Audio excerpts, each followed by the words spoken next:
베나TV 시청자 여러분 안녕하십니까. 베나TV의 새로운 프로그램 베나보도 첫 번째 시간입니다. 이 프로그램은 국제정치학도 이성주님과 북한발 뉴스 그리고 북한 관련 국제 뉴스를 보도하고 해석하는 프로그램입니다. 네. 전공을 잘 살려서 알겠습니다. 국제정치학도로서 멋진 논평 열심히 해보겠습니다. 알겠습니다.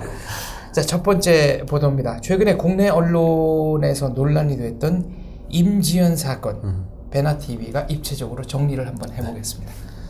뭐 사실은 저희가 여러 가지 다양한 보도들이 많이 나왔어요. 뭐 자진 입국이다, 아니면 납치됐다. 근데 사실은 저희가 이 보도를 그 사건이 발생했을 때 바로 못 내보냈던 이유는 저희가 조금 더 디테일하게 정확한 정보를 저희가 파악하기 위해서 이렇게 늦어졌다는 말씀을 드리고요.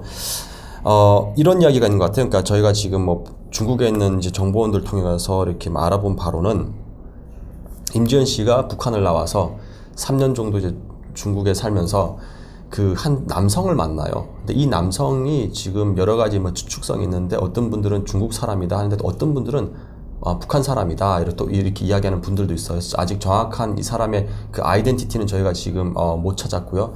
근데 이 남자분이 어떤 일을 하냐면은 그 신분이 불안정한 탈북 여성들을 이용을 해가지고 돈을 버는 남성이에요. 이 사람이 주로 하는 일은 술집 장사라든지 뭐 BJ 뭐 음란물 촬영 이런 성인 방송. 그렇죠. 성인 방송 이런 거를 통해서 돈을 버는 그런 사람이에요. 그래서 이번에 임지연 씨가 한국에 와서 참 이분 같은 경우는 되게 한국 사회에 정착을 잘 하려고 또 뭐 강남에 있는 여러 뭐 대학 뭐 학교도 이렇게 지원을 하고 그렇게 한 사람이 지금 중국에 가서 갑자기 북한 방송에 나왔다는 거는 아마 이해를 못 하실 거예요. 남한 분들도 이해를 못 하시고 저희 탈북자들도 의아를 했어요. 근데 뭐 쭉 알아보니까 이분 같은 경우가 그 중국에 있는 그 남성을 통해서 여러 그 돈을 북한에 송금을 많이 했더라고요. 근데 송금하는 과정에서 이 남성이 그 임지연 씨의 돈을 제대로 북한에 송금을 안 한 그런 사건들이 좀 많이 발생을 했어요. 그래서 임지연 씨가 그 남편한테 지금 그 남편은 아니죠. 그러니까 같이 그러니까 위장 결혼을 하는 거죠. 그래서 그 사람한테 어떻게 된 영문이냐 물어보니까 이 사람이 그럼 너가 한번 와라. 그래서 이제 간 거고 그리고 이제 가서 그 사람하고 이야기하는 과정에 실랑이가 좀 벌어졌나 봐요. 왜냐면 뭐 엄마한테 이렇게 돈을 보냈느냐 하니까 남장은 보냈다. 근데 어머니한테 들어오는 이야기는 또 다르고 하니까 이런 이야기를 했대요. 그러니까 어떻게 확인할 방법이 없지 않냐 하니까 남자분이 이런 이야기를 했대요. 네가 직접 북한에 가서 엄마 만나봐라. 만나서 한번 확인을 해봐라. 문제가 됐던 금액은 한 만 달러 네, 정도? 만 달러 정도죠. 네. 그래서 확인을 해봐라 이렇게 이야기했고 또 그 남성분이 그러니까 임지연 씨한테 뭐 이왕 엄마도 보고 싶고 하니까 북한에 한번 가라 이렇게 이야기를 했대요. 그러니까 임지연 씨도 거기에 이제 엄마도 보고 싶었고 또 그 사실 맥락을 확인하기 위해서 북한에 가려는 마음이 있었던 것 같아요. 그래서 국경 지역에 갔다가 그 당시에 또 어떤 그 뒷이야기가 있었냐면은 이 남성분이 그러니까 중국에 나와 있는 북한 보위부들하고도 커넥션이 있었던 거예요. 그래가지고 이 사람이 아마 보위부한테 이 임지연 씨를 고발한 것 같아요. 그리고 임지연 씨가 또 중국에 간 그 이유 중에 한 가지가 또 뭐가 있었냐면은 임지연 씨가 중국에서 일을 하면서 그 돈을 좀 벌었었나 봐요. 성인 방송 BJ를 하면서 돈을 좀 벌었었는데 그 돈을 가지고 이제 그 뭐 자칭 남편이라고 하는 그 사람이 뭐 작은 오피스텔 아니면 뭐 집 같은 거를 샀나 봐요. 부동산 취득을 한 맞아요. 사실이 있습니다. 그래서 그런 그거를 이제 임지연 씨가 자기 돈이니까 아마 이 사람한테 요청을 했나 봐요. 나 돈 가져가겠다. 그러니까 아마 이 남자가 그 그러니까 임지연 씨를 북한 보위부 고발을 한 거죠. 그래서 사실은 100% 자의로 북한에 입국을 했다. 또 100% 납치됐다. 이렇게 저희가 이분율적으로 그러니까 이분법적으로 저희가 볼 수는 없고요. 사실은 북한에 가고 싶은 마음도 있었던 것 같아요. 그리고 또 북한에서 공작을 해서 납치를 했고요. 그래서 임지연 씨가 이제 북한에 올라가지 않았나 그렇게 지금 보고 있습니다. 정리를 하자면 대한민국에서 중국으로 간 것 자체는 자발적입니다. 그죠? 네, 돈 문제를 해결하기 위해서 간 겁니다. 그리고 중국에서 북중 국경 지역으로 이동한 것까지도 자의에 따른 걸로 보입니다.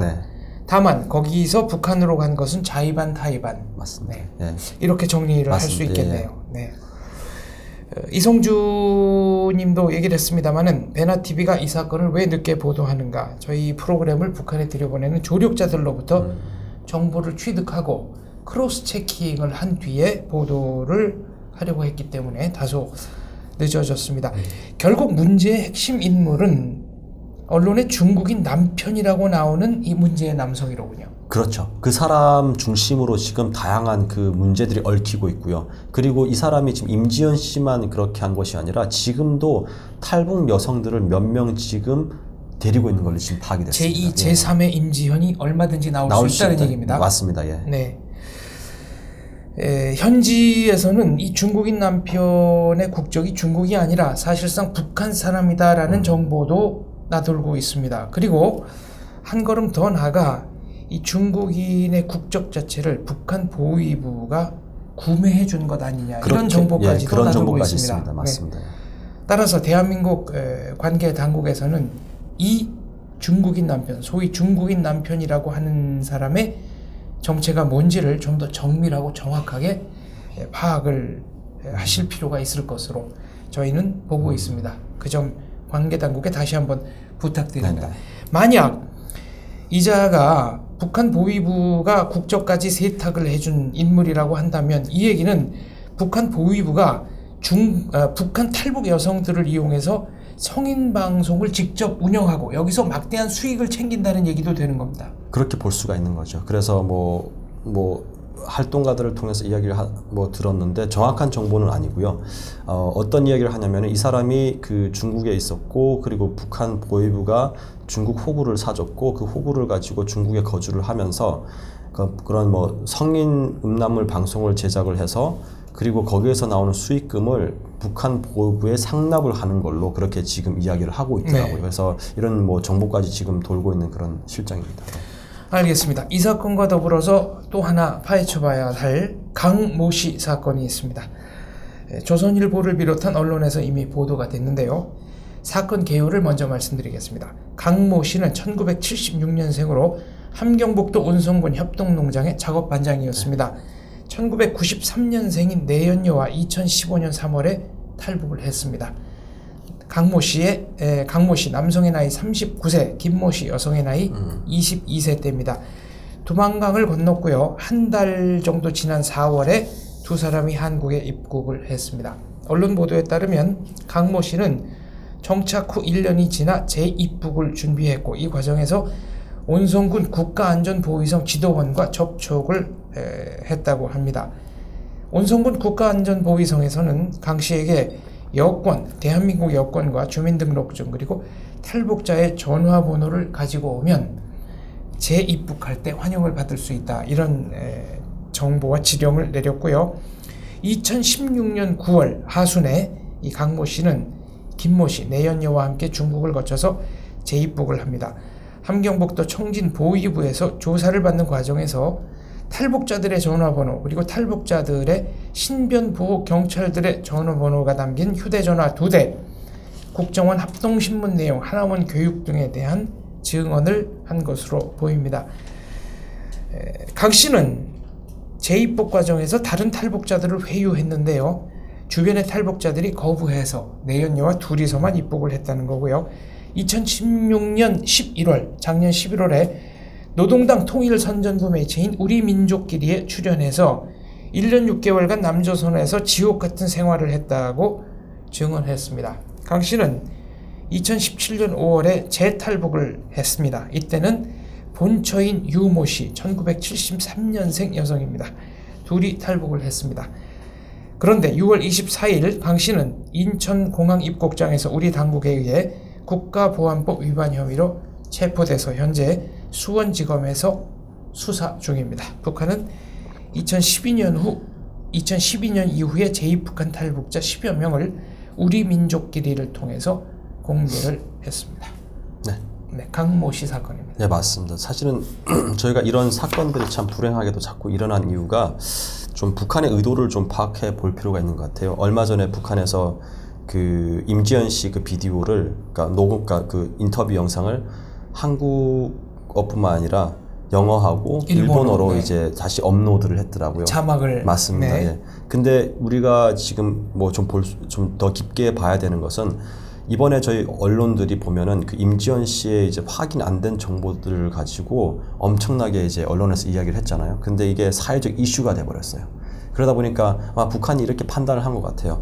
임지연 씨의 그 사건을 보면서 남한 정부가 되게 혼란스러워지네.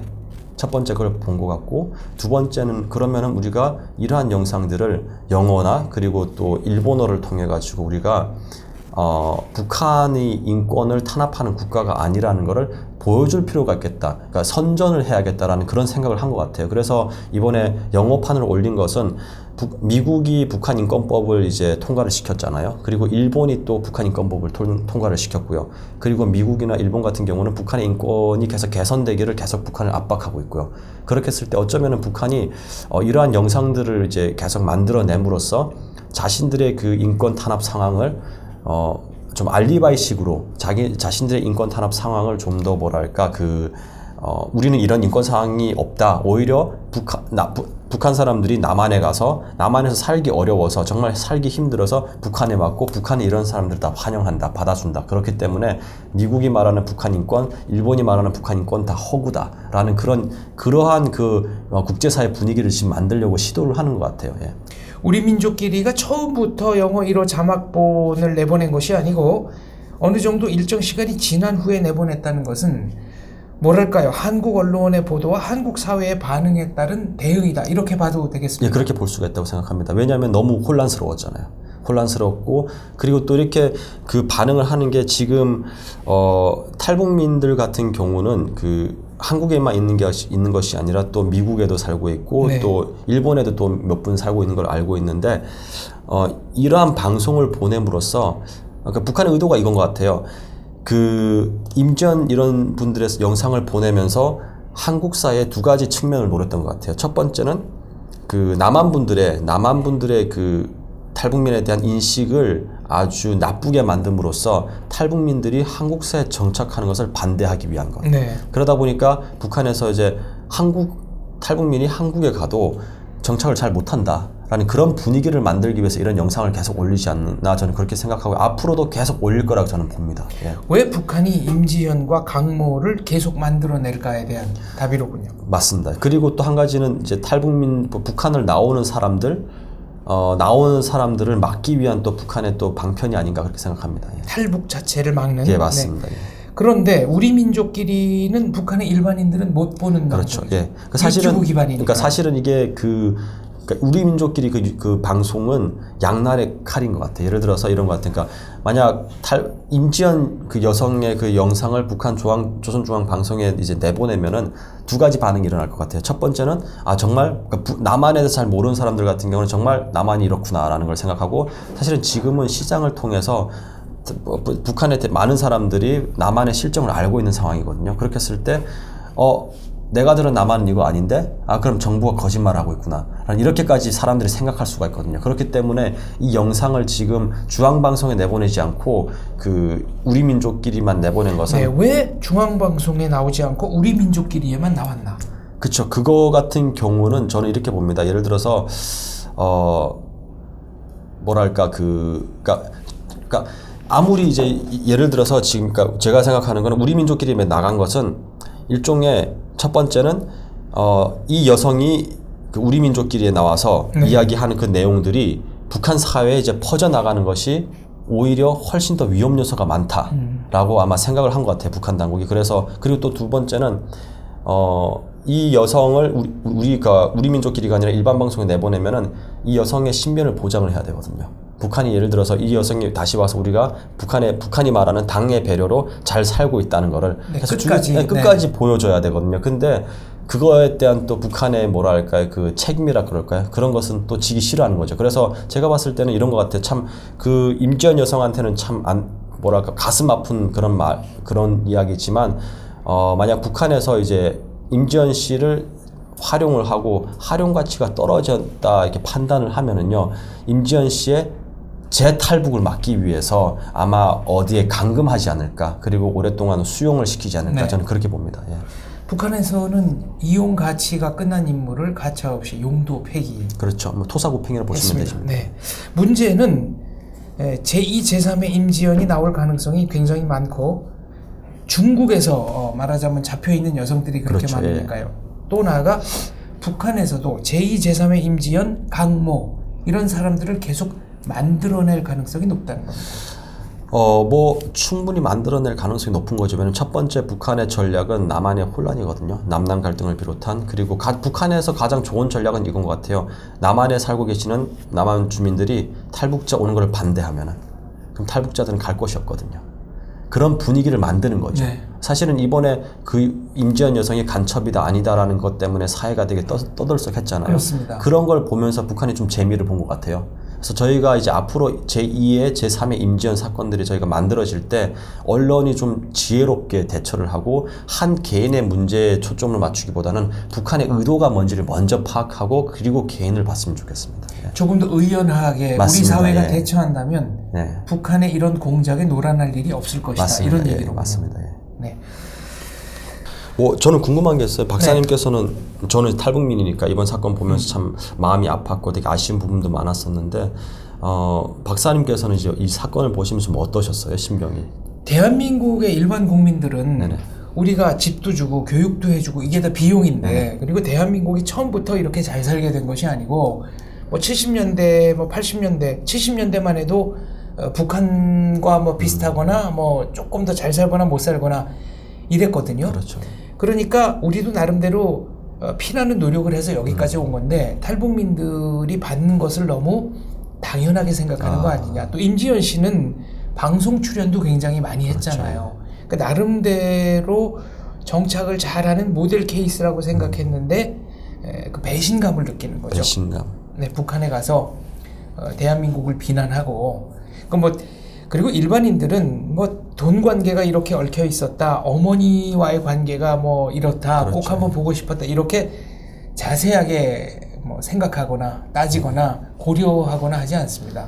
그냥 첫 번째 느낌이 상당히 이제 좀 배신감을 느끼는 배신감. 그런 거여서 이 언론에서도 이 사건이 굉장히 크게 보도가 된 게 아닌가. 그렇죠. 그러니까 저는 사실은 그 임지연 씨 그 인터뷰를 보면서 그분이 이야기하시는 그 어투라든지 억양이라든지 말법이 일반 탈북민이 일상생활에서 이야기하는 게 아니거든요. 네. 보니까 이거 100% 이거 대본을 암기해서 하는구나 라는 게 바로 저는 느껴지더라고요. 그거 이제 대한민국에서만 그렇죠. 저희들은 모르죠. 그런 느낌이 잘 예. 안 오죠. 그래서 바로 보면서 이건 100% 대본이구나. 네. 그래서 저는 처음에 어떻게 생각했냐면요. 이거 100% 납치다. 이렇게 생각했었어요. 그리고 사실은 우리가 이런 말 있잖아요. 그러니까 피는 물보다 진하다라는 말이 있는데, 그러니까 북한에 있을 때는 배고파서 이제 두만강을 넘었고 한국에 왔는데, 그리고 자기가 열심히 해가지고 일도 하고 배고픔은 해결이 됐어요. 그 다음부터 찾아오는 게 외로움이거든요. 그 다음부터 찾아오는 게 또 보고 싶은 마음. 그러니까 부모님에 대한 그 그리움은, 그러니까 외로움은 친구를 통해서 해결을 할 수는 있지만 그리움은 그리워하는 당사자를 보기 전에는 해소가 안 돼요. 직계 가족은 맞아요. 훨씬 더. 네, 맞아요. 네. 그래서 그분이 그 갔을 때 이제 그 어머니 뭐 이렇게 보고 싶었다 하는 그 마음은 참 또 이해를 하면서 참 들으면서 저도 너무 마음이 아프더라고요. 일견 이해가 안 가는 바는 네, 아닙니다. 맞아요. 네. 어머니 잠깐 보고 그 다음에 다시 나오면 된다 그랬는데 간단하고 쉽게 생각했을 가능성이 분명히 있어요. 그렇죠. 예. 네. 뭐 충분히 그렇게 볼 수가 있는 거죠. 예. 그리고 이제 강모 씨의 경우는 국가보안법 위반 혐의로 체포됐다고 하는데 당국의 허락을 받지 않고 대한민국 국민이 북한을 방문하면 그 자체로 범죄가 됩니다. 그렇죠. 네, 잠입 탈출이든가 이제 죄목이 네. 있는 건데요. 이 강모 씨 사건의 경우에는 저는 북한을 자유롭게 드나드는 사람은 이건 좀 뭐 북한과 뭔가 끈이 있는 사람이라고 생각을 합니다. 그렇지 않고서는 들어갔다 나갔다 이게 그렇게 자유로울까요? 충분히 그렇게 또 추측을 해볼 수가 있는 거죠. 사실은 저희가 탈북민들이 이제 한국 사회에 오면은 한국 국민으로서 그리고 한국 법을 따르는 건 당연하고요. 그리고 한국의 허락을 받지 않고 중국을 통해서 어디를 통해서 이제 북한에 들어갔다 다시 나오는 그거는 당연히 한국 국민이기 때문에 그 뭐 법적인 책임을 져야 되는 거죠. 져야 되고 또 그렇게 하는 게 또 앞으로 뭐 제2의 제3의 이런 사건들을 막을 수 있는 또 하나의 경종이 되지 않을까 저는 봅니다. 이 강모 씨 같은 경우에는 재탈북을 하면서 네네. 맨 처음에 탈북할 때 같이 데리고 나왔던 김모, 이 93년생 여성. 네네. 이 여성은 북한에 두고 나왔습니다. 그래요. 그러니까 네. 네, 아까 제가 이제 본처인 유모 씨와 둘이 탈북했다고 했는데 그렇죠. 이 김모라는 여성은 현재 북한에 남아 있습니다. 김모 여성은 다른 직계 가족이 아닌 거죠. 강모 씨랑은 아예 그러니까 내연 관계였던 거죠. 93년생. 네. 76년생 강모 씨가 93년생 여성. 네. 이 두 사람이 2015년에 함께 탈북을 해서 아마 부부 행세를 했든지 부부라고 주장을 했든지 둘 중에 하나일 겁니다.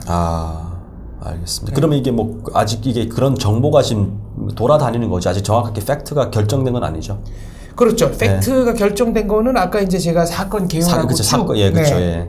얘기를 했던 거. 네, 요거는 확정된 사실입니다.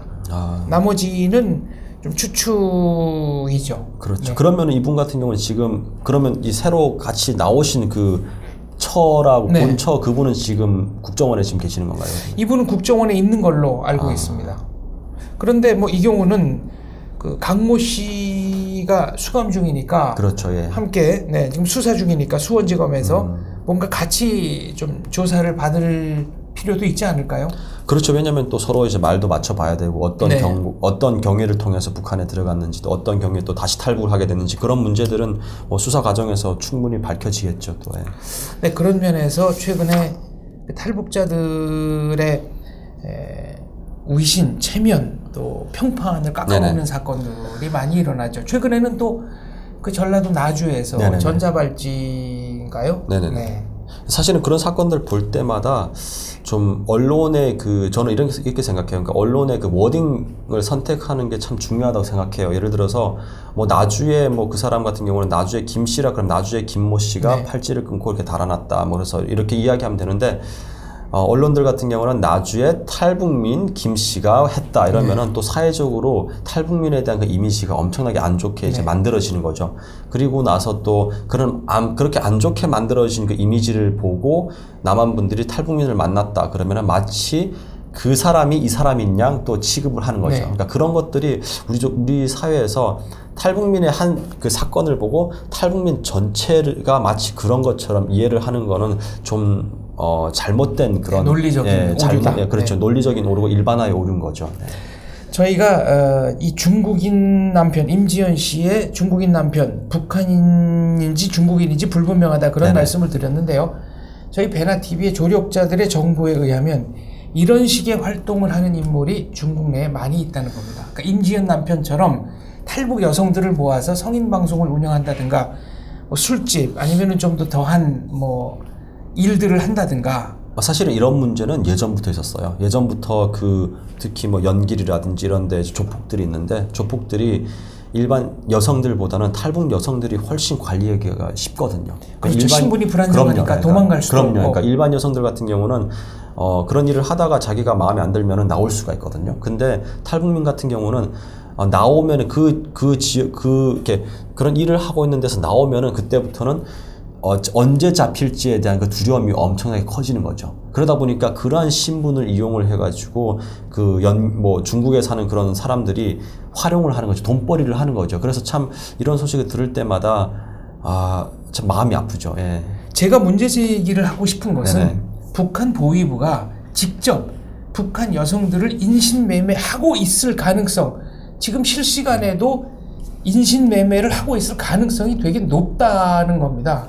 그리고 그 문제는 어떻게 생각하세요? 뭐 그런 문제는 사실은 정확한 정보는 이제 정확한 정보가 있는 건 아니고 우리가 이런 정보들이 떠돌아다니는 거죠. 그래서 저희가 지금 보도를 하는 거는 분명히 북한 보위부라든지 그리고 뭐 북한 안전부 이런 데서는 아마 그런 게 있어요. 그러니까 이게 자기가 충성 자금이라고 해서 예를 들어서 중국에 나와 있는 그 식당들이 1년에 얼마씩 북한에 바쳐야 되는 돈들이 있거든요.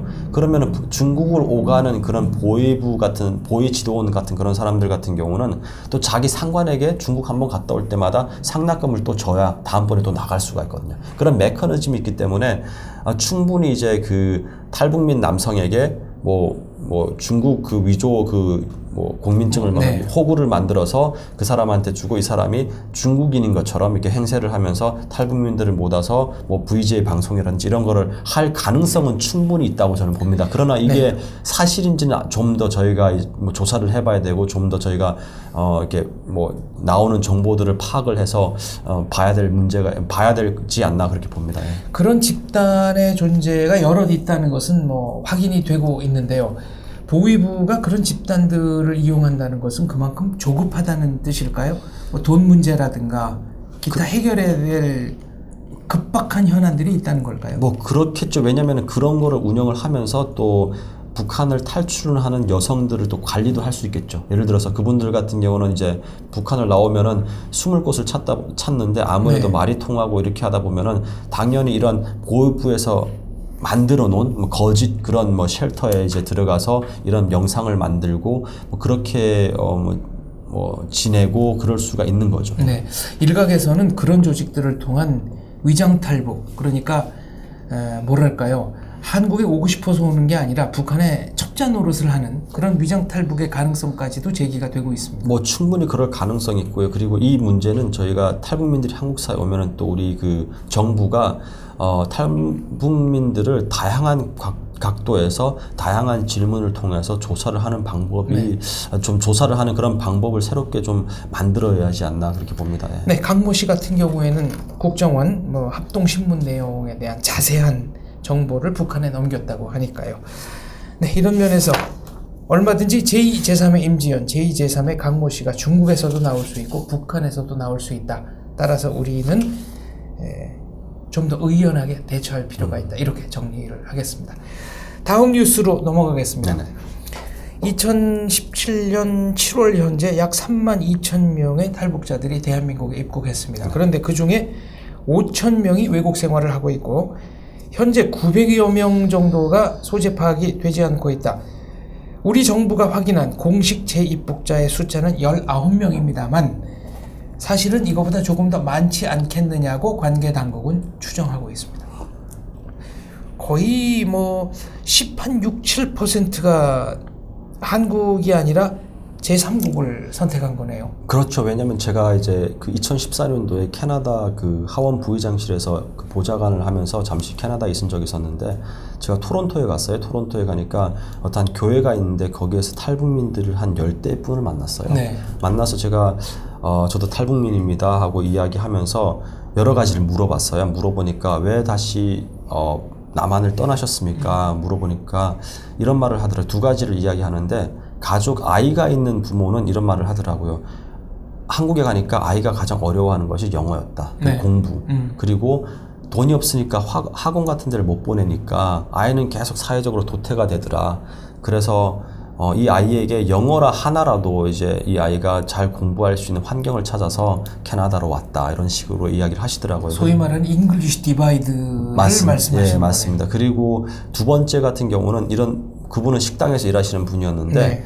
이분은 이런 말을 하시더라고요. 한국에서 식당에서 할 때 그 한국 사람 그러니까 똑같은 한국 사람이고 자기는 탈북민이기 때문에 되게 차별을 많이 받았다 그러더라고요. 네. 그래서 제가 물어봤어요. 그러면은 캐나다에 와서 더 나은 일을 하고 계십니까? 하니까 저한테 똑같은 그 식당에서 일을 합니다. 근데 캐나다에서 식당에서 일을 하는 게 훨씬 더 마음이 편한 것 같아요. 자존심과 자존감의 문제군요. 더 편한 것 같아요. 네. 그래서 왜 그러냐고 하니까 그분이 이런 말을 하시더라고요.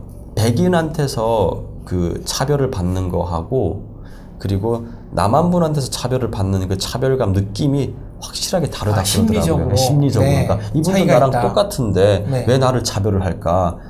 이런 생각을 항상 했대요. 그리고 우리는 같은 형제고 동포인데 근데 아예 그냥 모르는 나라 캐나다에 와가지고 일을 하는 거는 어차피 이 사람은 캐나다 사람이니까 네. 나는 그냥 이방인이니까 차별받는 건 어쩌면 당연하다 이렇게 당연하다라고 인정을 하시더라고요. 그래서 기대 수준이 확 내려갔습니다. 확 낮아지는 거죠. 네. 그러다 보니까 그러한 것들 때문에 좀 많은 사람들이 이제 뭐 캐나다를 가고 그리고 또 제가 그 2016년에 그 영국에서 석사를 할 때 그 런던 뉴몰든이라는 곳이 있어요. 거기 뉴몰동이라고 우스개로 부르는 한인들이 많이 사는 그렇죠, 예. 킹스턴 옆에. 예, 맞아요. 그러니까 한인들이 많이 사는 거기에 이제 갔는데 탈북자들이 꽤 많더라고요. 탈북민들이. 그래서 또 물어봤죠. 물어보니까 다 이렇게 종합적인 이야기를 보면은 아이의 교육 그리고 그 차별받는 그 대상에 대한 그 기대 수준 기대치가 확 떨어진 것. 예를 들어서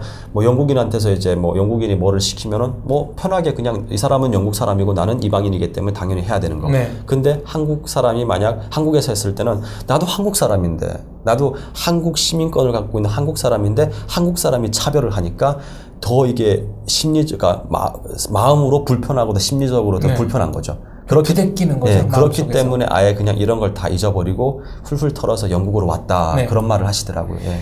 6.25 일어나기 전에 월남하신 한 실향민, 또 6.25 때 월남하신 그 월남자 분들께 제가 한번 여쭤봤습니다. 이 숫자가 너무 많은 게 아닙니까? 그랬더니 이구동성으로 하시는 얘기가 피난민 의식이라는 거였어요. 이게 뭐냐면 북한 출신들은 한반도에 살고 있는 한 전쟁으로부터 나와 내 가족이 안전하지 않다는 생각을 할 수밖에 없다는 겁니다. 그래서 미국이나 캐나다로 건너가서 집을 하나 사게 되면 아 이제 비로소 누가 나를 못 건드리겠구나 하는 마음이 든다는 겁니다. 아마 그 연장선상에서 이렇게 많은 분이 갔을 거라고 아마 그런 연장선이 있는 것 같아요. 추측하시더라고요. 그리고 뭐 한국에 오면 맨날 북한에서 미사일 쏘고 뭐 핵실험 하면은 그거에 대한 또 불안한 마음들, 네. 그런 것들이 종합적으로 이제 종합적으로 이제 나타나면서 그래서 이제 탈북민들이 한국을 떠나는 게 아닌가 또 그렇게도 볼 수 있습니다. 아무튼 숫자가 생각보다 꽤 많아서 저는 깜짝 놀랐습니다. 저도 깜짝 놀랐어요. 5천, 네. 그러니까 3만 명이 5천 명이 32,000에 5천 명이 네. 갔다는 거는 참 많은 숫자죠. 예. 그렇죠. 네. 네.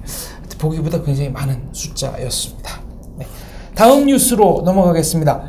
7월 28일이었나요? 북한이 ICBM을 발사한 직후에 네네. 태국으로 입국하는 탈북자들이 급증했다고 합니다. 그러니까 이 얘기는 북한을 탈북하는 숫자가 급증했다는 것이 아니고 중국에 있는 탈북자들이 다른 나라로 네네. 퍼져나간다는 거죠.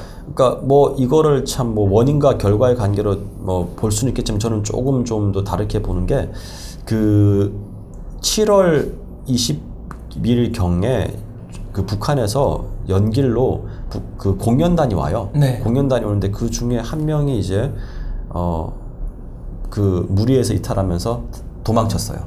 그럼 국가가 보낸 국가 그렇죠. 주도 네. 공연단인데 그러면은 중국 또한 책임이 있는 거예요. 그러니까 네. 중국도 자기 땅에서 이 사람이 실종이 됐기 때문에 무조건 찾아야 되는 거예요.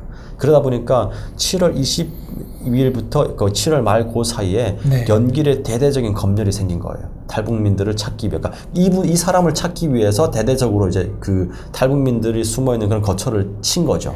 이게 미사일 발사라기보다는 그렇죠. 오히려 예. 그 북한의 국립공연단 맞아요. 단원의 맞아요. 이탈 이거와도 관련이 그게 있을 수 더 있다. 관련이 있을 수 있다. 저는 그렇게 네. 보고요. 그리고 그러다 보니까 뭐 청도라든지 그런데 이제 탈북민 그 거처들을 이제 중국 공안이 들이치니까 이 사람들이 하루 빨리라도 빨리 삼국으로 가야겠다. 네. 그러면서 이제 탈북자 수가 늘어났는데 사실은 그 늘어났는데 또 많이 잡혔어요. 왜냐면은 그 중국 정부가 기존에 그 탈북자들이 이동하는 루트를 상당히 많이 파악을 하고 있었어요.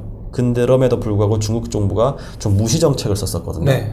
근데 만약 이 여자가 탈북을 해서 한국에 온다 그러면은 중국 또한 이제 그 책임에서 자유롭지가 못하거든요. 그러다 보니까 그 중국에서 미얀마로 넘어가는 그 국경에 중국 경찰들이 매복을 하고 심지어 그 드론을 가지고 이제 수색을 한다 그러더라고요. 네. 그래서 뭐 20명, 많게는 15명, 11명, 7명, 8명 이런 사람들이 뭐 국경 쿤밍에서도 잡히기도 하고 연길에서 잡히기도 하고 또 청도에서 잡히기도 하고 그래서 그런 잡힌 수가 지금 많이 늘어나 있고요. 그리고 얼마 전에 또 이런 분들이 지금 도문 변방 그 수용소로 지금 20명 정도가 이송이 됐고 네. 또 조만간에는 북송이 된다는 그런 또 정보도 있습니다. 네. 비슷한 일이 2008년 8월에도 있지 않았나요? 베이징 올림픽을 앞두고 이른바 그 치안 상태를 점검하면서 그렇죠. 예. 네. 맞아요. 예. 네, 중국 당국이 중국 일반 시민들 그러니까 북경에 허락을 받지 않고 이주한 그 농민공이나 불황자들을 네네. 단속하는 과정에서 탈북자들도 상당 부분 네. 많이 잡혔고요. 그리고 네. 그때는 지금 사실은 이게 또 탈북민들이 지금 점점 그 중국을 탈출하기가 어려워지는 게 중국이 워낙 땅이 크다 보니까 북쪽 지역에서 남방으로 내려가려면 기차나 버스를 타야 되거든요. 그렇죠. 그런데 중국 정부가 모든 그 표를 끊을 때 모든 그 시스템을 전자화를 해버렸어요. 그러다 보니까 네. 그 신분증이 없으면은 표를 살 수가 아예 없는 살 거예요. 수가 없군요. 그렇죠. 그러다 보니까 어떻게 호구를 그냥 신분증을 갖고 있는 사람들은 이렇게 해서 살 수가 있는데 신분증이 없는 사람들 같은 경우는 차를 빌려서 남으로 내려가야 되는 거예요. 그러다 비용이 보니까 엄청나게 상승한 그러다 보니까 거네요. 이제 탈북민을 삼국으로 데려가는 그 비용이 상당히 지금 오르고 있는 추세예요. 예. 지금 남으로 내려간다 했지만은 대한민국과는 공간 감각이 다르지 않습니까? 그쵸. 예. 그야말로 차 타고 4박 5일 계속 4박 가야 5일 되는 뭐 저희 같은 경우는 보면은 이제 연길에서 그 제3국까지 그 걸리는 시간이 빠르면 4일이고요. 네. 그리고 보통 일주일 정도 걸리거든요. 그게 일주일 정도 걸리는 게 버스를 타는 것도 포함되고요. 기차를 타는 것도 포함되고 국경을 넘어갈 땐 또 산을 넘어야 돼요. 육로로 이제 그렇죠. 네, 예. 걸어서 넘어야 그런 되니까. 게 이제 포함돼서 일주일 정도 걸리는데 일주일 정도 걸리는 그 동안에 많은 사람들이 탈진을 해요. 특히 왜 안 그렇겠어요? 아이들 같은 경우 그리고 노약자 같은 그런 분들은 거의 탈진해서 걷지를 못하거든요. 그러면 또 같이 저희가 예를 들어서 이런 게 있어요. 그러니까 노약자가 많고 아이가 많을 때는 항상 남자 탈북자를 껴가게 해요. 왜냐하면 이 사람들이 쓰러지면 이 사람이 업고서라도 가야 되거든요. 예. 그 동료애가 안 생길래야 안 생길 수가 그렇죠. 없는 거예요. 예. 그런데 문제는 중국의 탈북자들 숫자가 지금 파악이 안 되지만은 뭐 많게는 30만까지 봅니다. 많게는 뭐 30만까지 보는데 제가 지금 추정하기로는 한 7만에서 8만 정도를 지금 보고 있는데 어떤 사람들은 그것도 많다고 하는 분들이 네. 있더라고요. 그래서 지금은 뭐 많게는 7만, 적게는 한 5만 이렇게 지금 왔다 갔다 하고 있고 가장 큰 시급한 문제는 이거예요. 그러니까 탈북민 그 자체도 문제지만 탈북민하고 그 중국인 사이에서 난 아이들 그런 아이들을 저희가 이제 국적이 없는 아이들이에요. 무국적 고아들이죠. 그렇죠. 무국적 고아들인데 이런 아이들의 문제가 지금 심각한 상태예요. 그리고 엄마가 이제 중국을 떠나서 한국으로 먼저 왔을 때 아빠가 아이를 버리는 경우가 있어요.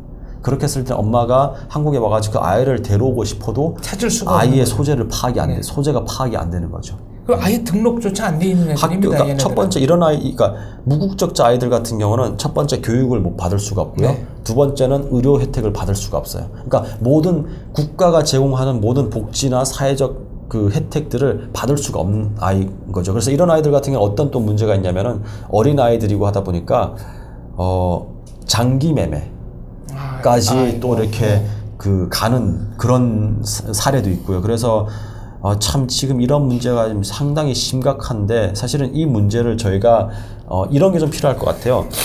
이거 어떻게 접근하고 해결해야 됩니까? 그러니까 대한민국 정부나 국제사회가 중국 정부를 좀 설득을 해야 될 것 같아요. 지속적으로. 한 번 해서 끝나는 게 아니라. 왜냐면은 중국 정부는 탈북민들을 이렇게 보거든요. 그러니까 불법으로 국경을 넘은 경제 이민자로 보거든요. 근데 사실은 우리가 난민 정리에 보면은 현장 난민이라는 용어가 있어요. 그 용어가 뭐냐면은 이 사람이 국경을 넘을 때는 난민 지위가 아니었어요. 네. 근데 국경을 넘고 그 속에서 잡혀서 추방이 되면은 이 나라에 가가지고 박해를 받잖아요. 네. 그러면 이 사람을 난민으로 인정을 해주는 거예요. 네, 그게 국제법상 그렇죠. 네. 그래서 그런 맥락에서 봤을 때 탈북자들이 잡히면 북한에 나가서 고문을 받거든요. 네. 그럼 이 사람들은 난민으로 인정을 해줘야 되는 거죠. 그런 논리를 가지고 우리 한국 정부가 지속적으로 국제사회가 지속적으로 중국에 계속 요청을 해야 되는 문제인데 중국 정부는 이거를 내정 간섭으로 보거든요. 사실은 우리가 인류의 그 보편적인 그 애가 있잖아요. 거기에서 가장 중요한 게 인권이잖아요. 네. 그래서 그런 것들 우리가 천부 인권. 그렇죠. 그런 것들을 저희가 좀 한국 정부와 좀 국제사회가 좀 이렇게 같은 목소리를 내고 중국 정부가 반박을 그러니까 못하게끔 우리가 논리적으로 다큐멘터도 준비하고 해가지고 좀 지속적인 그런 지속적으로 좀 중국을 푸시하는 그런 것이 필요하지 않나 그렇게 봅니다. 예. 네, 저희 조력자들의 정보에 의하면 뭐 7만, 8만 성주 씨의 추정이고요. 이제 최대치로 보면은 30만입니다만은 네. 그 탈북자들이 모두 대한민국에 오기를 원하는 것은 아니고 그렇죠.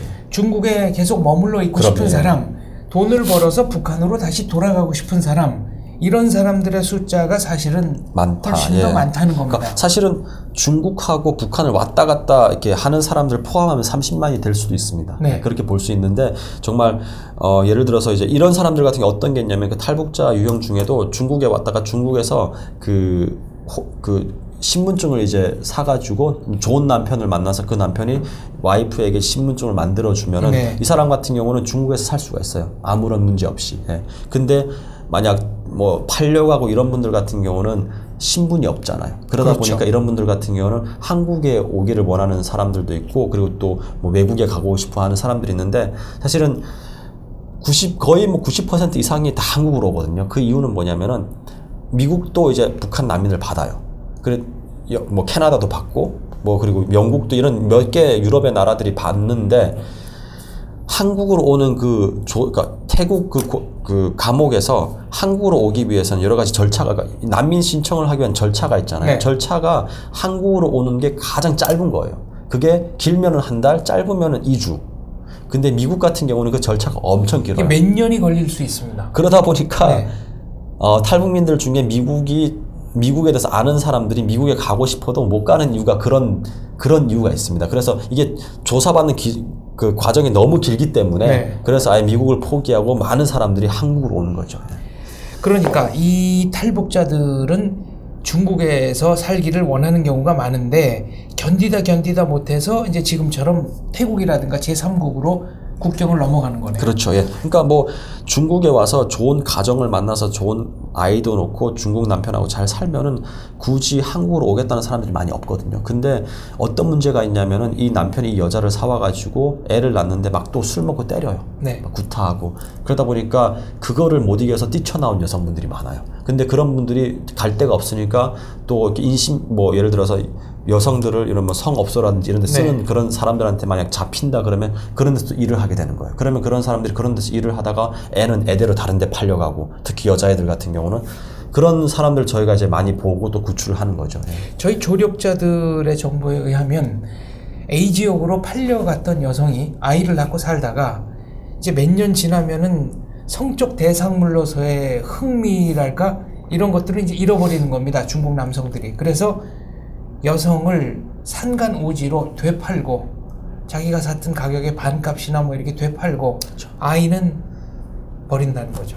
그러니까 그런 문제가 비일비재합니다. 사실은 왜냐하면 이분들 같은 경우는 만약 여성이 애를 놓고 뭐 이렇게 되다 보면은 뭐 그 중국 사람들 같은 경우는 흥미가 떨어지면은 이 사람을 상간으로 팔고, 그리고 새로운 여성을 또 사고, 그래서 제가 아까 말씀드렸던 게 무국적자 아이들 얼마나 됩니까 숫자? 파악할 수가 추정치가. 없습니다. 파악할 수가 없고, 지금 추정치가 어떤 사람들은 뭐 3만, 4만으로 보는데 사실은 아무도 모르고요. 더 많을 수도 있습니다. 그래서 나중에 저희가 이제 네. 통일이 되면 어떤 문제가 생기냐면은 어마어마한 혼란이 생길 수도 있어요. 이 아이들이. 왜냐면 이 아이들이 크면 클수록 자기 엄마가 누구인지 아빠가 누구인지를 찾으려고 할 거거든요. 그럼 이런 아이들을 우리가 단순히 중국 남자하고 북한 사람 사이에 생겨났기 때문에 이 아이는 한국 사람으로 볼 수가 없다라고 이렇게 또 이야기하시는 분들이 있는데, 사실은 저의 개인적인 입장은 우리가 지금 많은 그 외국인 그 여성분들이 한국에 와서 시집을 오고 있잖아요. 네, 이미 2000년대 들어서 국제 결혼의 비율이 전체 결혼 비율의 10%를 그렇죠. 넘어섰습니다. 그러면은 우리가 또 다시 질문을 해야 돼요. 네. 그러면은 중국에서 온 여성분하고 한국에서 뭐 살고 있는 남성분이 만나서 난 아이를 그럼 그 아이는 중국 사람이냐 한국 사람이냐, 이런 문제들. 그런 문제들도 우리가 좀 짚어보고 좀 고민을 해봐야 된다고 생각합니다. 예. 최소한 3, 4만 명이라고 하면은 이게 어마어마한 숫자입니다. 이 인생 하나하나가 지금 다 비극적인 겁니다. 3만 4만 그렇죠. 명. 어쩌면은 그 참 분단의 비극의 연장선상에 있는 거죠. 예. 이 문제도 네. 네, 관계 당국이 미리미리 좀 대비를 하시고 네네. 준비책, 대응책을 좀 맞습니다. 마련하셔야 예. 될 걸로 보입니다. 네. 다음 소식으로 넘어가겠습니다. 7월 31일 러시아가 대북 지원 밀가루 800만 톤을 보냈고요. 이 밀가루는 청진항에 도착했습니다. 세계 식량 계획을 통해서 지원한 밀가루다라고 미국의 자유아시아 방송 RFA가 보도했는데요. 어쩌면 이 800만 톤이 북한으로 향하는 마지막 구호 식량일 수도 있다, 이런 분석도 나오고 있습니다. 뭐 그런 분석을 하는데, 사실은 이번 대북 그 제재 결의안이 이제 나와야 이제 저희가 정확한 맥락에서 좀 더 분석을 할 수 있을 텐데, 네. 사실은 뭐 미국 같은 경우는 북한에 들어가는 원유를 원천 차단하자라고 이렇게 주장을 하고 있는 입장이고 러시아나 중국 같은 경우는 아니다 민생 목적으로는 우리가 기름을 보내야 된다, 그러니까 원유를 보내야 된다라는 그런 주장을 계속 되풀이를 할 것 같아요. 근데 민생으로 보내는 그 양을 좀 줄이자. 근데 사실은 중국이 동의할 수 있어요. 러시아도 동의할 수가 있는데 근데 그거는 미국이 파악할 수가 없어요. 왜냐면은 밀수로 들어가는 것까지는 사실은 할 수가 없는 거고 우리가 이 정도의 양을 우리가 보낸다 했을 때 그 양을 누가 검사하겠어요. 네. 그러니까 중국이 우리가 1년에 북한에 20만 톤을 보낸다. 근데 20만 톤을 보낸다고 해놓고 30만 톤을 보낼 수가 있는 거거든요. 그리고 사실은 러시아에서 지금 올해 들어와서 러시아에서도 북한에 원유를 보내는데 그 원유 양이 2배로 늘었어요. 그렇게 오히려 늘었어요. 오히려 늘었고요. 그리고 또 대북제재 지금 결의안이 나오기 전에 러시아에서 또 800만 톤의 그 밀가루를 또 북한에 보내줬고, 그러니까 지금 제가 지금 보는 거는 아무리 뭐 유엔에서 북한을 봉쇄하기 위해서 여러 가지 그 뭐 생션 여러 가지 그 뭐 결의안들을 만들고 있는데 사실은 이 결의안들이 이번에 또 뭐 더 강력한 결의안이 나온다고 하는데 북한을 완전히 봉쇄할 수가 없어요. 왜냐하면은 중국이 첫 번째는 이제 안 원하고요. 네. 러시아도 지금 안 원하는 상태고, 왜냐하면 중국이 원하지 않는 건 왜 그러냐면요. 이런 거라 보시면 좋은 게 중국하고 북한이 국경을 되게 넓게 지금 갖고 있으니까 길게 그렇죠. 지금 1000km 이상을 지금 국경을 공유하고 있다 보니까 북한의 고난의 행군이 시작되면서부터 북한 사람하고 중국 사람이 왕래를 하면서 이 지역에는 새로운 경제 공동체가 만들어져 있어요.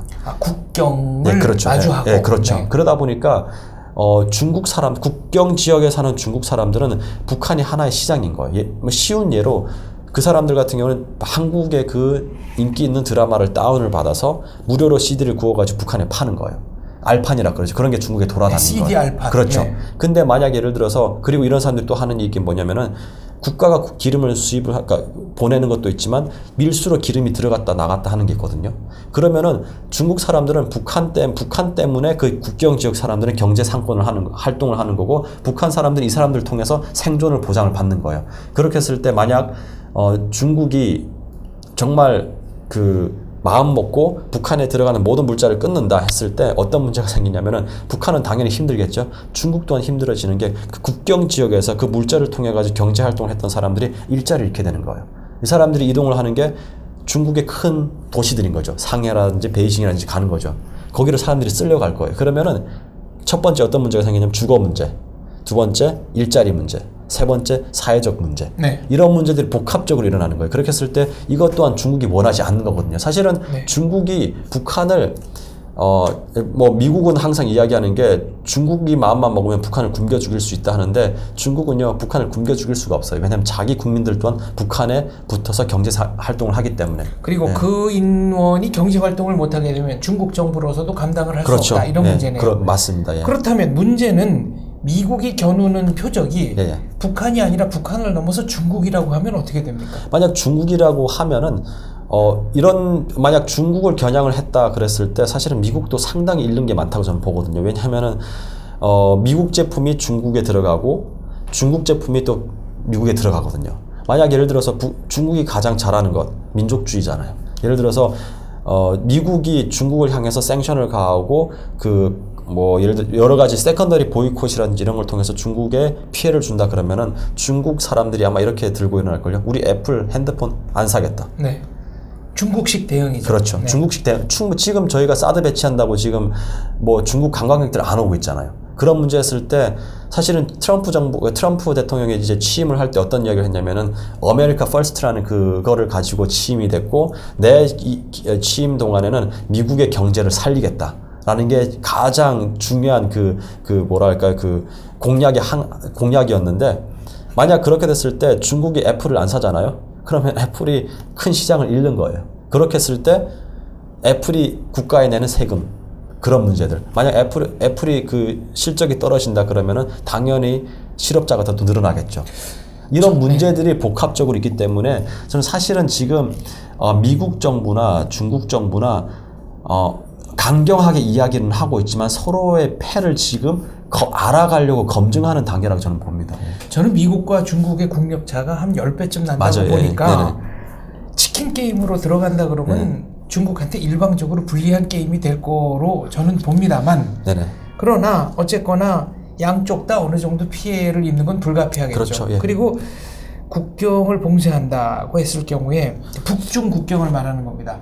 그렇죠. 석유는 밀무역으로 조달이 될 겁니다. 그럼요. 없으면 돌아가질 않으니까 나라가. 그렇죠. 예. 그러면 석유의 조달 가격, 시장 가격이 엄청나게 높아진다는 얘기거든요. 올라가겠죠. 예. 그럼 북한 주민들의 삶은 굉장히 힘들어질 거고 힘들어지겠죠. 이거 자체가 결국은 하나의 또 압력 수단으로 작용할 가능성은 없을까요? 뭐 예를 들어서 우리가 압력을 가하는 사실은 북한 문제를 볼 때 우리가 북한 정부하고 북한 국민을 좀 나눠서 볼 필요가 있는데 우리가 예를 들어서 제재를 가해야 된다 그랬을 때 그 제재 때문에 일반 사람들의 그 생활이 어려워진다 그러면 사실은 우리가 인권을 외치면서 인권에 반하는 거거든요. 네. 그리고 제재를 가했을 때 북한 정부가 어느 만큼 타격을 입을지는 사실은 저는 항상 퀘스천 마크예요. 왜냐면은 강력한 제재가 나오면 나올수록 북한의 택시가 줄어들어야 되는데 왜냐면 기름이 안 들어가니까요. 네. 근데 북한 평양의 택시 수는 항상 늘어나고 있어요. 작년에 제가 그러니까 미국 사람이 아니고 유럽 기자였는데 그분이 작년에 북한에 가서 북한 거리를 찍어온 사진하고 올해 가서 찍어온 사진을 제가 비교를 해봤거든요. 이게 미스테리입니다. 택시 수가 엄청 늘었어요. 택시 회사가 3개 되는 거 아니에요? 그러니까요. 네. 그럼 그 택시들이 하나는 리설주 아버지, 네, 친정 아버지가 그러니까, 하는 거고. 그러니까 그 택시가 뭐 물 먹고 돌아가겠어요? 네. 기름이 있다는 거거든요. 그럼 이 기름이 어디서 왔냐 했을 때 러시아나 중국을 통해서 북한은 자기들이 필요한 기름을 지금 계속 조달받고 있는 거예요. 그리고 뭐 중국도 지금 러시아도 지금 북한이 지금은 필요해요. 북한의 존재라는 왜냐면 그게 미국하고 이제 견제하기 약간 버퍼존이 필요하기 때문에. 예. 그래서 좀 지속적으로 계속 공급을 해줄 거라고 봅니다. 택시가 늘어난다는 것은 평양에 택시를 이용하는 승객들이 그만큼 그렇죠. 늘어난다는 얘기입니다. 그럼요. 예. 외국인만 예전에는 이용할 수 있었는데 지금은 그게 일반 아니죠. 사람도 택시를 이용을 네. 할 수 있다고 합니다. 그러면 중산층 아주 초보적인 의미에서 돈 번 사람들이 그만큼 늘어났다고 많아졌다는 볼 수가 얘기 있는 아닙니까? 거죠. 그렇죠. 예. 늘어났다고 네. 볼 수가 있는 거죠. 예. 그리고 오히려 작년에 북한이 지난 20년 내 최고의 경제 성장을 했다는 보도도 있었습니다. 3.9%죠. 예. 네. 한국의 경제 성장보다 더 많아요. 그렇죠. 3.9%. 그렇죠. 예. 네. 예. 사실은 이거 같은 경우는 저희가 뭐 다양한 뭐 학자분들이 이제 뭐 평가를 하는데 어떤 평가를 하신 분이냐면 그 전해 경제 성장률이 너무 낮아가지고 이게 커 네. 보일 수도 있다 하는데 사실은 제가 보기에는 북한이 지금 시장 경제를 통해서 상당히 경제가 안정됐다고 저는 보는 입장이거든요. 4년 전에 북한의 그 시장의 그러니까 장마당의 개수가 303개 정도였어요. 4년 네. 전에. 근데 2016년 작년 통계로 봤을 때 저희가 그냥 전수조사를 했어요. 그러니까 위성 사진을 통해 가지고 시장 조사를 했는데 시장의 개수가 404개예요. 4년 만에 100개가 늘은 거거든요. 대개 남북 간의 경제력 차이를 한 50대 1 정도로 맞아요. 보는데 네. 지금 학자들은 북한에서 고난의 행군 같은 대량 아사 사태가 발생할 가능성은 그렇게 높지 않다. 네, 저도 그렇게 생각합니다. 네, 그때는 배급이 무너져서 사람들이 우왕좌왕했던 맞아요. 거고 예. 지금은 장마당이 생겼기 때문에 어떻게든지 이제 생존할 수 있다 이런 얘기였습니다. 그렇죠. 그러니까 장마당이 이렇게 커지다 보니까 저는 지금 계속 북한을 보면서 저 사실은 장마당이 저는 결국 북한 체제를 변화시키는데 큰 역할을 한다. 저는 이렇게 항상 보는 입장이고요. 그럼에도 불구하고 지금 북한의 그 경제 정책을 보면은 장마당을 북한의 경제에 계속 흡수하려고 하는 그런 행태를 보이고 있거든요. 이미 김정일 때인가요? 화폐개혁 2번 해서 그렇죠, 예. 흡수하려고 했습니다만 결국 흡수 안 됐습니다. 그때 제가 그걸 보면서 어떤 생각을 했었냐면 북한의 그 변화를 이끌 수 있는 건 시장이다 생각했던 네. 게 북한이 시장 세력의 힘이 커지니까 국가가 화폐개혁을 통해 가지고 잡으려고 했는데 대실패였거든요. 2번이나 했죠. 그렇죠. 굉장히 무리한 겁니다. 맞아요. 그래서 그때 이제 화살이 정부로 향하니까 네. 그때 처형을 했던 게 경제 부상이었어요. 경제상을 사용을 시키면서 그 사람한테 모든 죄를 이제 뒤집어 네. 씌운 거죠. 이 사람이 미국 놈의 간첩이었다. 그래서 북한의 경제를 망하게 하기 위해서 이 사람이 벌인 책동이다. 이렇게 했었거든요. 근데 사실은 그 결정을 내린 건 김정일이거든요. 그렇습니다. 네. 네. 그런 문제들을 보면서 지금 북한이 지금 아마 북한도 고민일 거예요. 이걸 시장을 커지는 걸 어떻게 북한 경제에 흡수를 할까 아마 이런 고민을 아마 하고 있는 것 같아요. 장마당의 중요한 점은 북한에서 북한 당국의 그 권력이 미치지 않는, 그러니까 북한 당국의 권력의 지배를 완전히 벗어난 새로운 권력이 생겼다는 거 아니겠습니까? 이게 아직 정치적 권력으로는 가지 못했지만. 그렇죠. 예, 아직은 뭐 정책 권력으로는 가지 못했지만 충분히 이제 그 중간 상인 계층으로 지금 세력이 크고 있고, 그리고 지금은 우리가 이 수가 적기 때문에 이 사람들이 어떻게 어느 방향으로 어떻게 북한을 변화시키는데 이제 뭐 할지는 잘 아직 파악은 안 되지만, 결국은 시간이 지나고 이런 사람들의 수가 늘어나면은 우리가 프랑생명을 좀 볼 필요가 있는데, 프랑생명 같은 경우는 혁명의 주체가 청년들하고 그 부르조아였어요. 네. 예. 그리고 뭐 베링턴 무어 같은 그런 뭐 유명한 이제 학자 같은 경우는 부르조아 없이 민주화 없다라는 그런 말도 하셨고, 결국은 부르조아인데 그 부르조아가 지금 시장을 통해서 성장을 하고 있다는 거죠. 근데 그 성장을 하기 위해, 그 성장을 하고 있는데 그 수가 북한을 변화시키기 위한 그 게이지에 오르길 때까지는 아마 시간이 좀 필요하겠죠. 네. 전체주의 사회에서는 당국의 통제력을 벗어난 세력이 생긴다는 것 자체가 매우 위협적인 일입니다. 맞습니다. 예. 네. 그런 면에서 장마당 종사자들의 분투를 저희는 응원해야 되겠네요. 예, 함께 응원합시다. 예. 알겠습니다. 네, 배나보도 첫 번째 시간이었는데요. 시청자 여러분들 마음에 드셨을지 모르겠습니다. 저희는 매주 한 번씩 북한 국내 문제, 그리고 국제사회가 북한의 인권 문제, 경제 문제 등을 어떻게 보는가, 이런 주제를 가지고 국제정치학도 이성주의 견해를 들어보겠습니다. 다음 주 이 시간까지 많이 기대해 주십시오. 감사합니다. 고맙습니다. 아, 첫 시간 너무 힘든데, 이렇게 힘든지 몰랐네. 두 명이서 진행을 하니까 너무 힘든데, 이게? 집 빠져나갈 데가 없어. 와. 대형이었나? 여기서 맷집 잡히잖아. 어디서든 맞아요. 여기서 이게 배나통이라고 다르네. 다르지. 달라. 이거 공부를 해봐야겠네, 이거.